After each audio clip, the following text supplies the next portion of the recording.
As soon as I got off the corner of that sidewalk and right in front of his truck, he hit that gas and I flew off my bike. And I don't know if flew is the right word to use, but that's what it felt like when my body lifted from that bike. This is the plaintiff, Ebony Ellis. She says she was riding her bike and the careless defendant ran into her. She was splayed out in the street for 25 minutes before help arrived.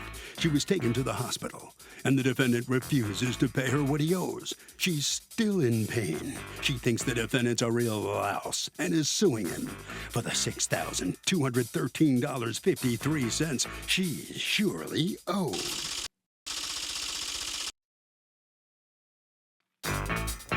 This is the defendant, Eduardo Gonzalez. He says the accident wasn't his fault.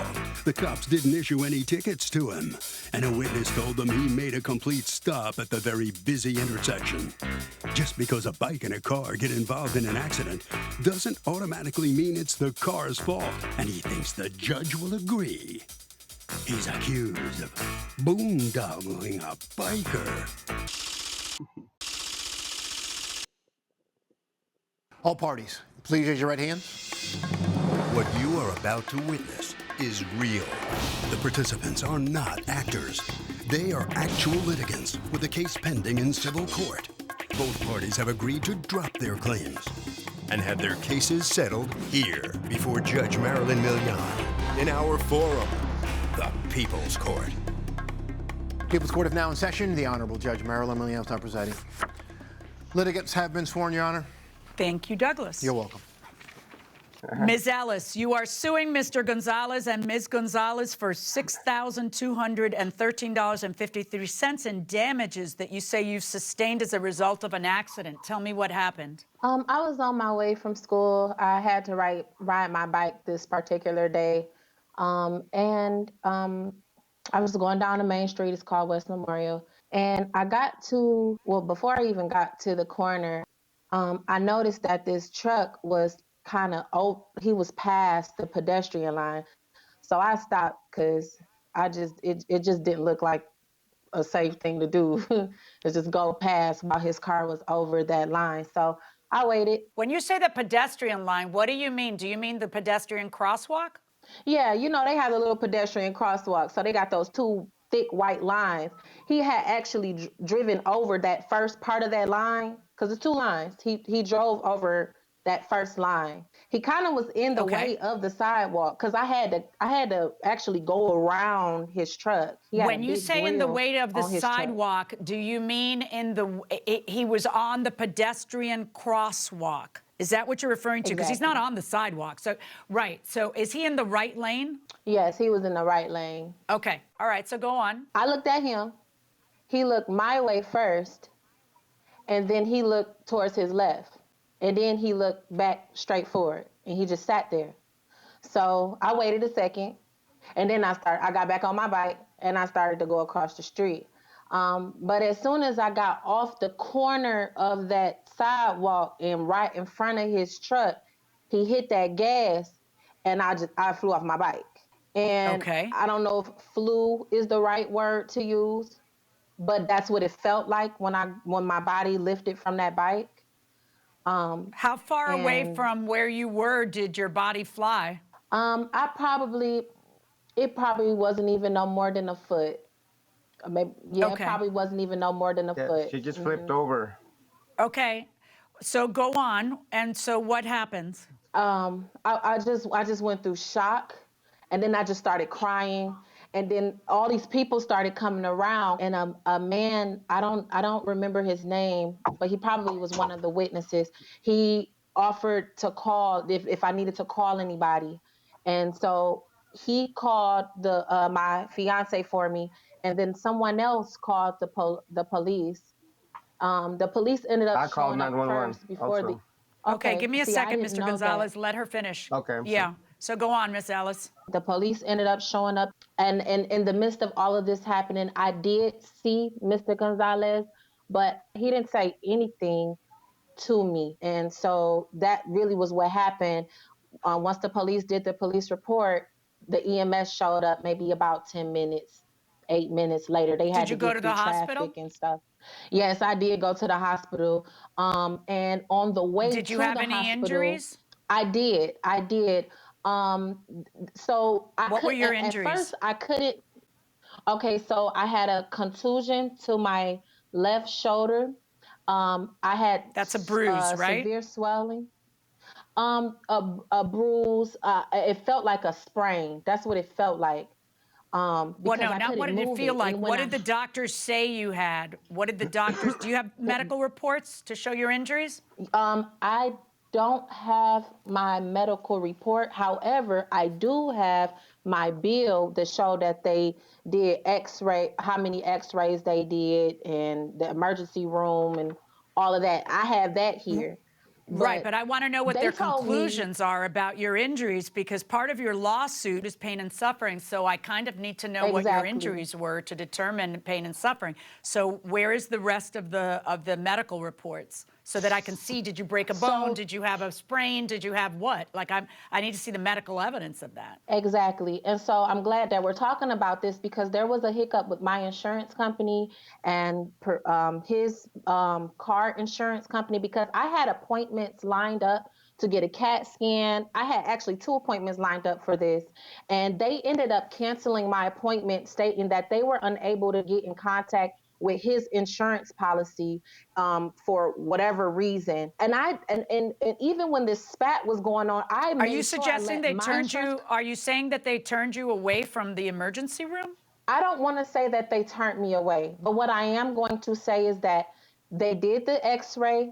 There was no broken bones. Mr. Gonzalez, let's hand the floor over to you. You're driving in this. It's a truck. What kind of truck is this? It's a four-door Ford F-150. Okay, and tell me what happened. Well, I was going north on Martin Luther King, and then before I got to Memorial Boulevard, I stopped before the crosswalk. I made a complete stop, but I couldn't see to the left because I was going to turn right. I couldn't see because there's a church right there in the corner. You were in the The rightmost right, lane, and you were going to make a right. Okay, go on. yes. And I stopped before this crosswalk. I stopped, complete stop, and I seen her coming down the sidewalk. And when I pulled up a little bit more so I could see there was no traffic coming, so I could turn right. I was looking left, and when I looked up, I didn't even push on the gas. I just let the foot off the brake, and I didn't move but about a foot. And she was like right there in front of me, so she just tipped over When you saw her, before you hit her, when you saw her, where was she? on the sidewalk on the right. She was going But on the was right she side. was she stopped or was Instead, she pedaling? she was still pedaling, but instead of going down the Okay. little ramp on the sidewalk to cross Memorial, she came down the ramp to cross MLK. She came off the little ramp to cross Memorial, and then she turned left to cross MLK. And then cut in front of That's you. where she got right in front of me. So when Yes. at the time that I don't think there's any dispute about this. At the time that your vehicle makes contact with her, you are beyond the crosswalk, correct? Yes, because I pulled up so I could see there was And nobody coming from the left side, so I could turn right. All right. And when I did um, hit her, I did call 911, but somebody else took the phone, and I did go to see her and ask her if she was all right. she probably didn't know you were the driver because she was in such Yes, shock. probably. But I did go and ask her if she was all right. Right. 'Cause I gave the phone to somebody else. Somebody was talking on 911 on my phone. Okay, so we're going to say this is MLK and this is Memorial. You're making a right on Memorial, right, Mr. Gonzalez? Yes, ma'am. Okay, so he says that you went down the ramp of Memorial and then cut in front of him. Is that accurate? I didn't cut in front of him. He was stopped over over that first pedestrian line. Right. I went over and around him because I did. Why there are was you going in nowhere front of else him to instead go. of going behind him and going in the crosswalk? Why don't you just drive on the crosswalk so that you don't get killed? Because this is very dangerous to go in front of a car that's going to make a right. He's past the crosswalk. This is the thing. He was stopped already. When I was riding down the sidewalk, he was already stopped. And when I saw that he was past that line, I also stopped. Okay? When he looked at me and then he looked the other way and he stayed still, then I proceeded and went around his car. Now, he pressed the gas, or maybe he said he didn't press the gas. I don't know what he did. Did you cross in the crosswalk? I flew off my bike. Did you cross in the crosswalk? That's what I was yes or no? attempting to drive on. I'm sorry? I'm sorry. His car was on the crosswalk. He had already passed the crosswalk. Okay? You didn't cross in the crosswalk, did you? No, I had to go around him. Well, you didn't. You could have waited 1 second and then gone in the crosswalk, right? You could have done that. No, no, he was already stopped. Yes. Are you not hearing me? I know. So you would have, no, I'm hearing you just fine. You're supposed to wait a second and, listen, Ms. Ellis, your rights as a bicyclist in the state of Florida are very defined by the law. Welcome back to the People's Court. I'm Harvey Levin. So the question here, when there is an accident between a bike and a car, is the driver of the car automatically responsible? Let's go back into the courtroom. One of the things that you're supposed to do is cross in the crosswalk. Why? Because if you don't, somebody might hit you when they're making a right-hand turn, which is legal everywhere in Florida unless it's posted no right turn.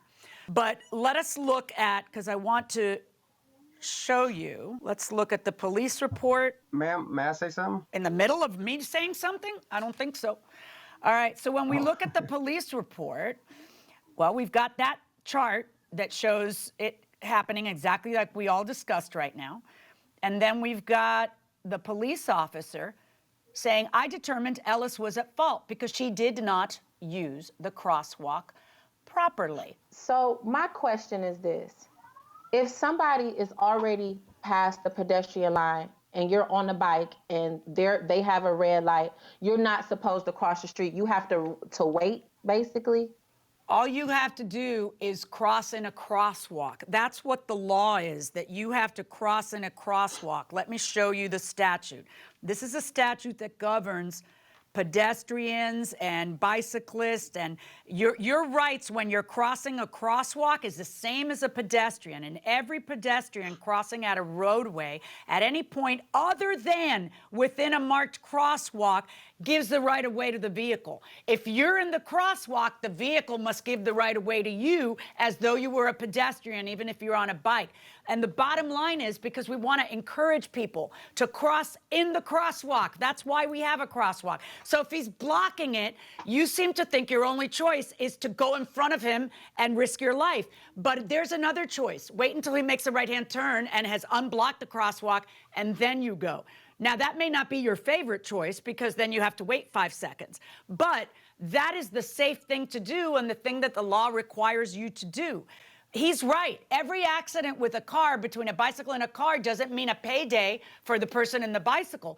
The person in the bicycle has to have had the right of way. You have to point to something he did wrong. There is no other way to make a right-hand turn other than inching up past the crosswalk. If you're in the crosswalk when he inches up and he hits you in the crosswalk, shame on him. He's responsible for every penny you lose. But if he is cleared the crosswalk and he's peeking down the left, that's what you're supposed to do when you're making a right-hand turn. And you are supposed to wait until you can cross in the crosswalk. You didn't. The accident's your fault. It's not his fault. And I'm ruling in favor of the defendant. Thank you. Well, based largely on the police report, the judge finds for the defendant in this case and says Mrs. Ellis on her bicycle, she's at fault. What do you think, Ms. Ellis? I don't know what to say, but you know what? I'm alive, and that's all that I could say. God know what it is. No human could ever, tell me otherwise. So. Well, I'm sorry for your injuries, and I know everybody sympathizes with you, but in the eyes of the law, the accident was your fault. All right, Mr. Gonzalez, you feel better now? Mm-hmm. Yeah, I know you were worried. Oh, yeah. You feel better now? Well, I was going to tell the judge that instead of Florida, it's against the law to ride your bicycle across the street. You have to get off the bike and walk it across. The officers were thinking about giving her a ticket for that. That's very interesting about walking the bike across. Interesting indeed. Yes, you have to. All right, thank you very much, and congratulations. Doug, it's funny. We always talk about the pedestrians have the right of way, and people confuse that and think when you're riding a bike, you're just like a pedestrian. You're not. You're just like a driver of a car. A bike is considered a vehicle, and there are rules of the road, and here the plaintiff violated those rules, lost as a result, and you have to obey the traffic laws just the way a driver does. Night owl or early riser? I think I never sleep, so I'm kind of both. Yeah. I'm kind of both, but I'm probably, I am probably more powerful in the morning. Like I'm more. Yes, Yeah. you're scary powerful in the morning. Right. You get up and it's just like one thing after another. All this stuff gets done before 8 a.m. And then I come, I'm like, oh, like no. a manatee. Right. Yeah, and she's already accomplished a lot of stuff. You do a lot of stuff early in the morning. Yeah. That's true. Probably a about lot you? of your best thinking. I used to be an early guy when I had to take the kids to school in the morning every day. Right. But since I retired from the bench, not as much. I probably sleep in until 7:30 most of the time, 8 o'clock sometimes. Ooh, yeah, I know. dangerous. I know, right? This is the plaintiff, Sharice McKellar. She says she hired the defendant more than a year ago to extend her backyard patio, and the louse still hasn't done the work. She's been patient enough all these months and is suing for the return of her $1,520 deposit.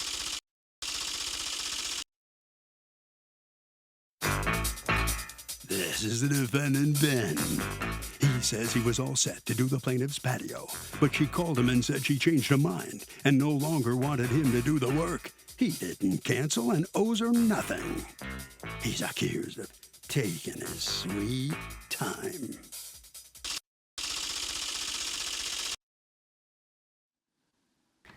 All parties, please raise your right hands. Welcome back to the People's Court. Next case on the docket. The plaintiff hired the defendant to do some work around her house and says the guy disappeared and she wants her money back. But the defendant says he was ready, willing, and able to do the job, but the plaintiff changed her mind and tried to illegally cancel the contract. It's the case of You Ain't My Homie. Thank you, Douglas. You're welcome, Your Honor. Ms. McKellar, talk to me. What happened? Okay, so I hired Ben. He was supposed to do some cement work. He was supposed to come back the next day after I gave him the deposit, and it wasn't When did supposed you to take hire no him? June of 2019. When did you give him the check? That same day. The day you met him, you gave him a deposit of 50%. Yes, he was supposed to come the next day and start the work, and it was Okay, supposed to. and did that the balance happen? was supposed to. No, Okay, and what was the work that you hired him to do? he was supposed to. I have cement in the back of my yard, and it's also grass. He was supposed to extend the cement in place of the grass. Yes, So in back the place there. where I see grass, that was supposed to be what, pavers or what? Yes, it was supposed to be cemented.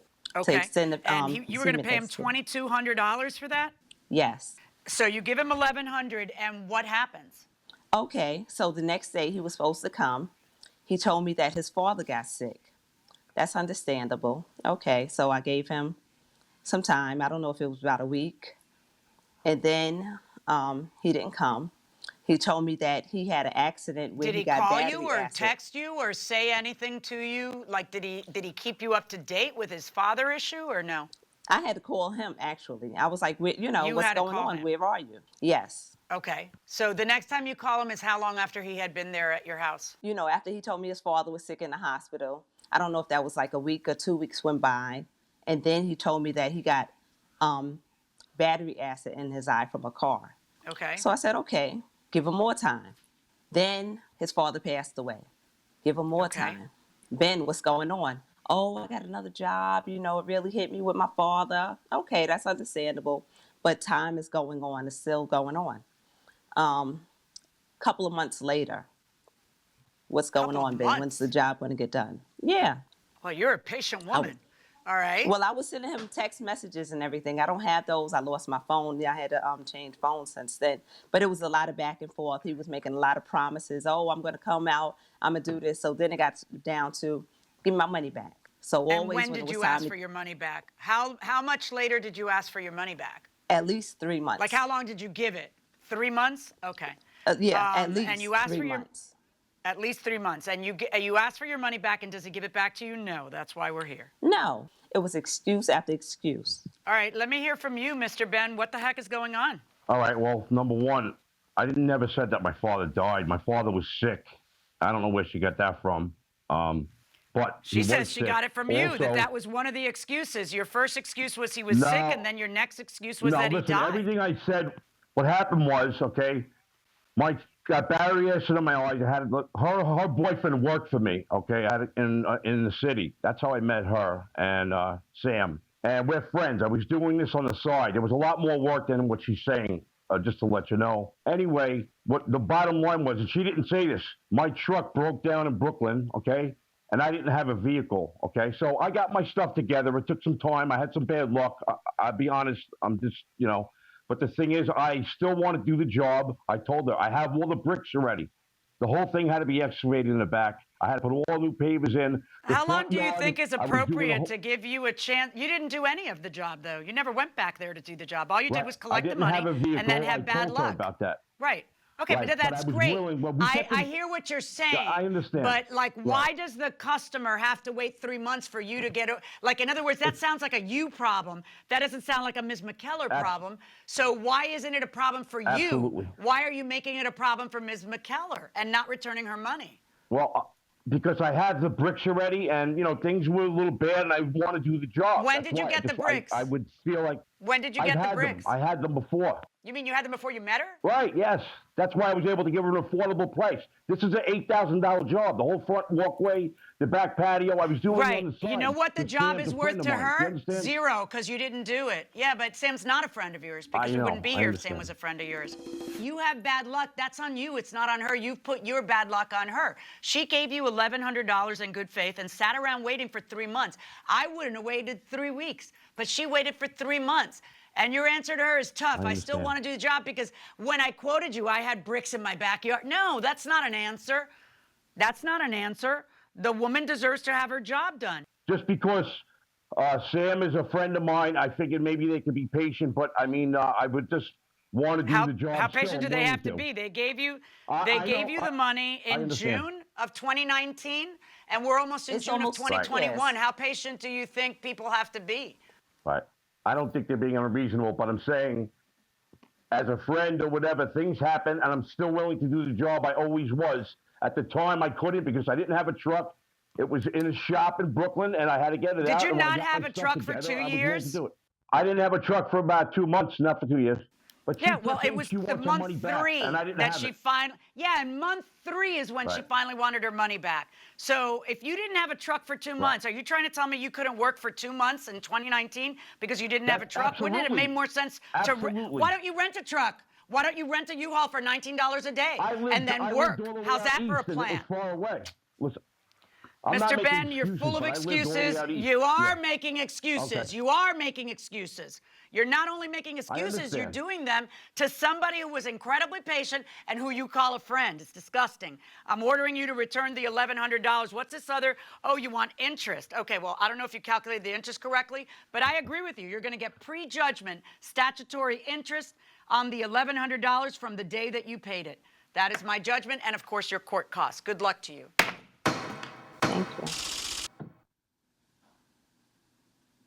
So the plaintiff, Ms. McKellar, will get her money, $1,100 plus interest and court costs. Ben, time has run out on you. What are you thinking? You know what? I'm definitely in the wrong here. I know I am. The law is that I should have gave her money back, but I was still willing to do the job because it's been rough out there work-wise. I understand that. The judge understands it. But look, she's waited almost 2 years. Come on. Do you think you'd wait 2 years for somebody to do a job for you? Really? No. You wouldn't.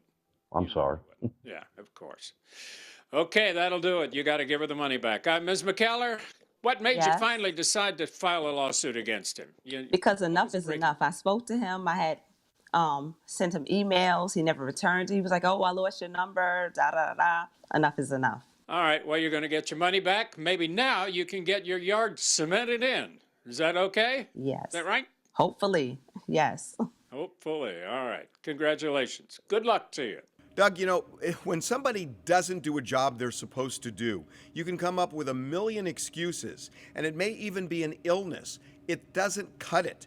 That it may sound unfair to you if there's a legitimate reason, like somebody had to have an operation or whatever, but that doesn't matter if there's a contract. If there was a contract, you have to perform within a reasonable period of time. And as the judge said, if you have all sorts of personal reasons, it's kind of a case of too bad, so sad. Do you have a favorite fan encounter? I do. And?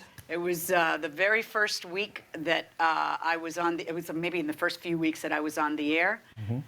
And a fellow was in front of me in line to get on an airplane. I was coming back from New York from taping.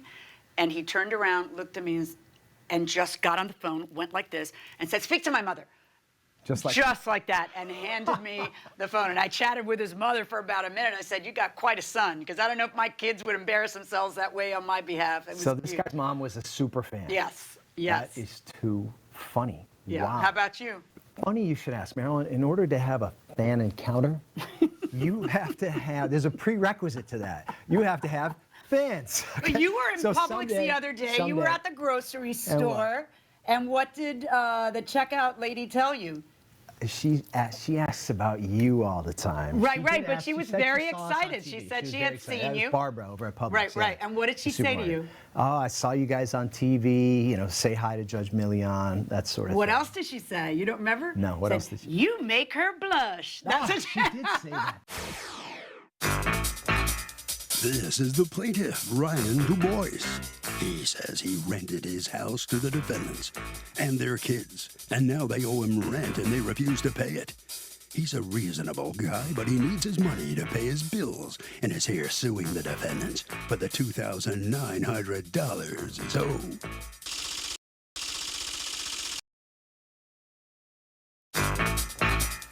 These are the defendants, Tammy and William Eastridge. Tammy says she has no idea why this guy's suing them, because they did everything by the book when they moved out, including giving the plaintiff 30 days notice. They're happy to be in court today, so the judge can decide once and for all who's right and who's not. They're accused of being rotten renters.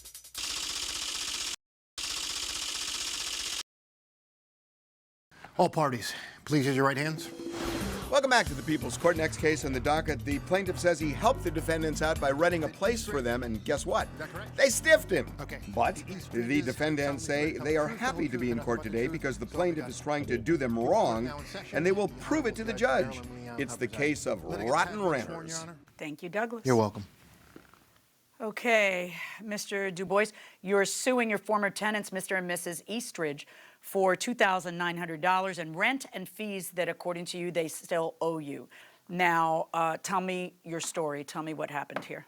I put an ad on Facebook to rent out my home. Tammy got in touch with me pretty quick, and we discussed her. She said she would come down and pay. It was originally $1,800, but we managed to get it down to $1,700 initially, and then every month after it would be $1,600.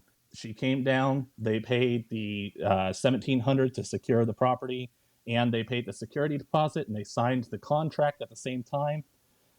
In the contract was a 30-day notice clause. Everything was great for a while. I ended up finding out there were some issues, and I worked with them on the issues.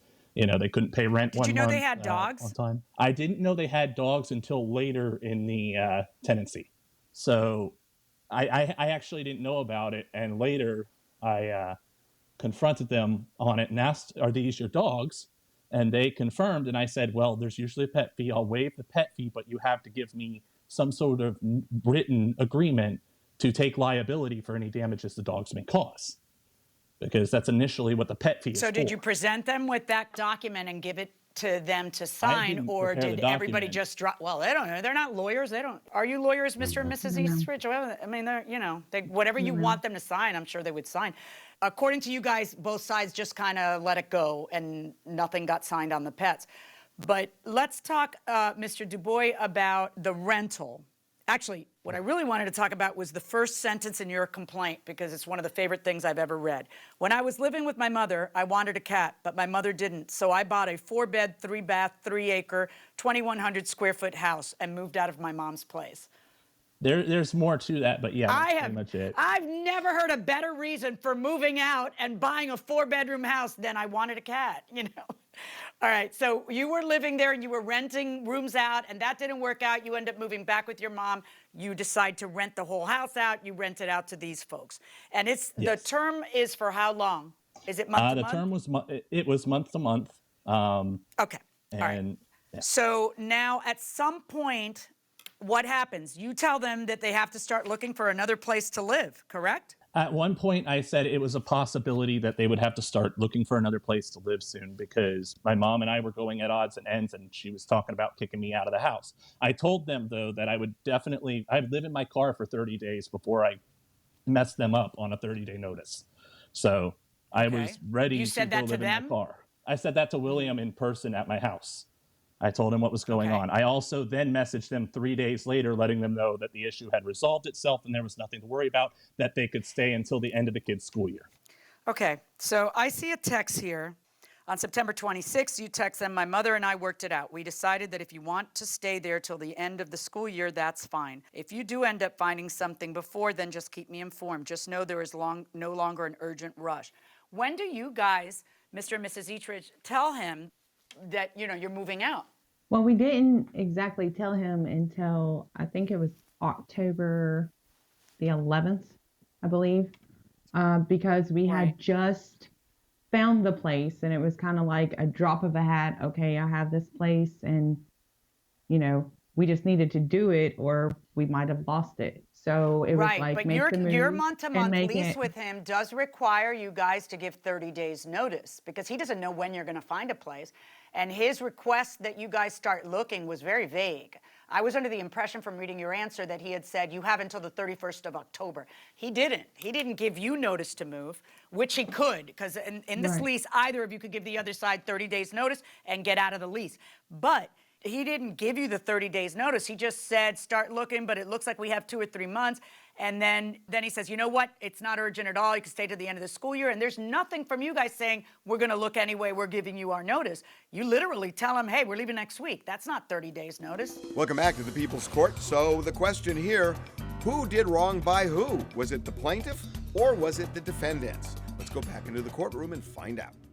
Now, he has $1,000 of your security deposit. Did you guys ever discuss anything about that? Well, I had told him that he could keep the security deposit. We paid him $600 after we found out that we was going to be moving on October the 11th. We paid him $600 on October the 12th. Okay. I told him that we could be out by the 18th of October, which gave us like a week. And he was already to move in the 18th. Okay, so I went to Virginia for a funeral and I got a phone call from Comcast wanting to disconnect my service on the 18th. And I had not finalized anything yet, either with him nor anyone.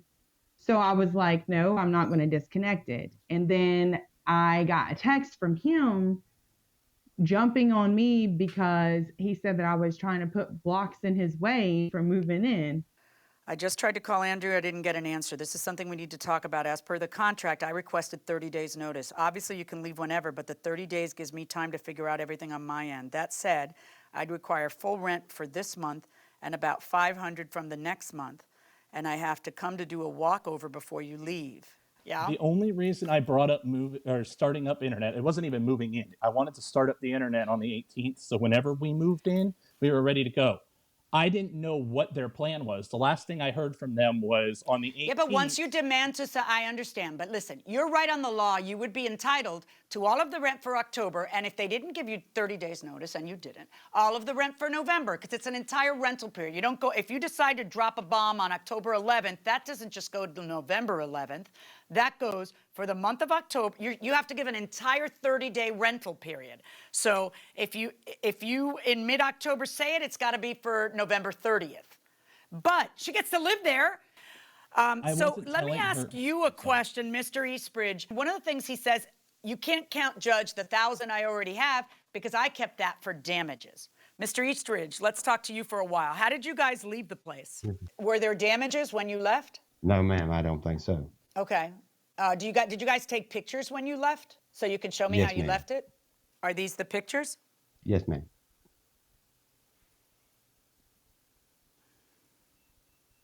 It's a nice place. Mm-hmm. Looks like it's in really good condition. I'd be pretty happy if a tenant left it looking like this. No, and that's why I wasn't going after it. Right, except for that you want me now not to count it. And so, but here's the problem. when you tell me, oh, you can't count that 1,000 because I kept it for damages, now you, Mr. Du Bois, are going to have to prove to me that you're entitled to keep that for damages. Otherwise, that goes on their side of the ledger when you're collecting rent, you see? So, yes. But let's see your understand. pictures. So what is your premise, that their dogs ate up the wood They here? ate up the staircase, yes. Remember, go You back have really two quick. sets of pictures. You have pictures that you took in December and pictures that you took in January. And what is going on with these wood posts? Were the dogs chewing? I guess Openly, I mean, I'm sure they're puppies, they chew, but I can't say fully, and they have since moved into the property with their dogs. So that kind of concerns me if you took them in January. Actually, it kind of concerns me even if you took them in December. That's a month and a half afterwards. Do you have dogs? We hadn't moved in. Did you until take any December, pictures mid-December. when they Let me just ask you a question. Did you take any pictures when they actually left on October 18th or 19th? I didn't actually go out to the back porch. Okay. All right. No. I find that you are correct, Mr. Du Bois.